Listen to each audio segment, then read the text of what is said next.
what it is. But right now, there's an immigration crisis. Thousands of children crossing the border undocumented with no parents or guardians. Locally, there are a number of organizations responding to this emergency and helping these kids survive.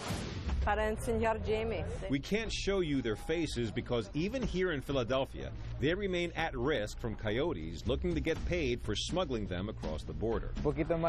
Most are teenagers between the ages of 14 and 17, but some are as young as 4 with notes pinned to their chests, giving authorities the name and number of a relative here in the U.S. If you need help with any of it, you should ask us. They come from countries like Guatemala, El Salvador, and Honduras, and they're often fleeing extreme poverty and gang warfare in their homeland. Children seeing friends and family members being murdered or losing them, having them kidnapped. Children being essentially sold by their families into servitude. And the journey to escape can be just as traumatic for the children with no parents to protect them, crossing borders from Central America through Mexico and into the U.S. They're often robbed, raped, and some are killed along the way. It's always bad. La Puerta Abierta helps children cope with the emotional trauma, providing individual and group counseling, but also using art and gardening projects to build trust. It's a hard work. We have to use many tools to allow them to open up. Convertido en una familia.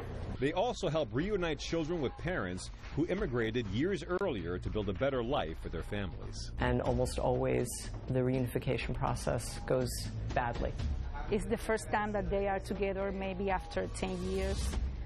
They were like babies, now they are adolescents. It's bitter. Why did you leave us? Why did you let all these bad things happen to us? Moms say, I did everything for you, and now you come here and you give them a hard time? For those kids who come to the U.S. knowing no one, Lutheran Children and Family Services finds foster families, and they help the children learn English and catch up on their schoolwork as well. Because in their home countries, a lot of times they've gotten 5, maybe 6 years of education at most, even as a 14, 15, or 16-year-old youth. And now they're placed in 9th or 10th grade, and they've never even sat in a classroom before. It's very, very discombobulating and sometimes terrifying. The number of unaccompanied Central American children crossing the U.S. border has doubled each year since 2010. 60 to 80,000 kids are expected to make the journey this year alone, overwhelming federal facilities along the border. Next year, some immigrant rights agencies predict that number could climb to 130,000 children, making this the largest refugee crisis on U.S. soil since the Mariel boat lift from Cuba back in 1980. While critics blame lax immigration enforcement for the problem, a spokesperson for the UN calls it a heartbreaking trend and says that children deserve to be protected.